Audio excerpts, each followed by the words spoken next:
ಜಾತಿ ಗಣತಿ ಬಗ್ಗೆ ಸಂಪುಟ ಸಭೆಯಲ್ಲಿ ಅಭಿಪ್ರಾಯವನ್ನ ಹೇಳ್ತೀನಿ ಅಂತ ಸಚಿವ ರಾಮಲಿಂಗಾರೆಡ್ಡಿ ಅವರು ರಿಯಾಕ್ಟ್ ಮಾಡಿದ್ದಾರೆ. ಯಾವ ಜಾತಿ ಸಮುದಾಯವೂ ಈ ಹಿಂದೆ ಸಮೀಕ್ಷೆ ಮಾಡಿಲ್ಲ.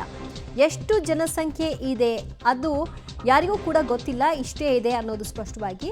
ನಾವು ರೆಡ್ಡಿ ಸಮುದಾಯದ ಸಭೆಯನ್ನ ಶನಿವಾರ ಕರೆದಿದ್ದೀವಿ. ಇವತ್ತು ಸಂಪುಟ ಸಭೆ ಇದೆ. ಸಂಪುಟ ಸಭೆಗೆ ಹೋಗ್ತೀನಿ, ಅಲ್ಲಿ ಚರ್ಚೆ ನಡೆಸ್ತೀವಿ. ಅದಾದ ನಂತರದಲ್ಲಿ ಏನು ವಿಷಯ ಅನ್ನೋದನ್ನ ನಮ್ಮ ಸಮುದಾಯದ ನಾಯಕರುಗಳ ಜೊತೆಗೆ ಚರ್ಚೆ ಮಾಡ್ತೀನಿ ಅಂತ ರಾಮಲಿಂಗಾರೆಡ್ಡಿ ಹೇಳಿದ್ದಾರೆ.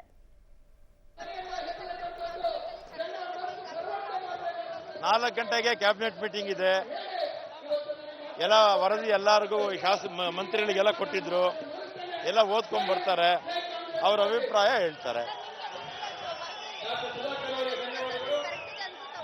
ಈಗ ನನಗೆ ಗೊತ್ತಿದ್ದಾಗೆ ಯಾವ ಸಮುದಾಯದವರ ಹತ್ರ ಕೂಡ ಹಿಂದೆ ಯಾರು ಕೂಡ ಸರ್ವೆ ಮಾಡಿರಲಿಲ್ಲ.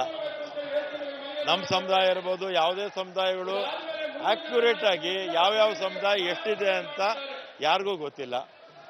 ಮೊದಲು ಯಾವಾಗಲಾದರೂ ಮಾಡಿದರೆ ಸರ್ವೆ ಒಂದು ಅಂದಾಜು ಬರೋದು, ಯಾರೂ ಕೂಡ ಮಾಡಿರಲಿಲ್ಲ ಹಿಂದೆ. ಅದರಿಂದ ಈಗ ಆಕ್ಯುರೇಟ್ ಆಗಿ ಏನು ಗೊತ್ತಿಲ್ಲದ್ರಿಂದ ನಾವು ಊಹೆ ಮಾಡ್ಕೊಂಡು ಮಾಡಿದ್ರೆ ತಪ್ಪಾಗುತ್ತೆ. ಹೇಗಿದ್ರೆ ಇವತ್ತು ಕ್ಯಾಬಿನೆಟ್ಗೆ ಹೋಗ್ತೀವಲ್ವಾ.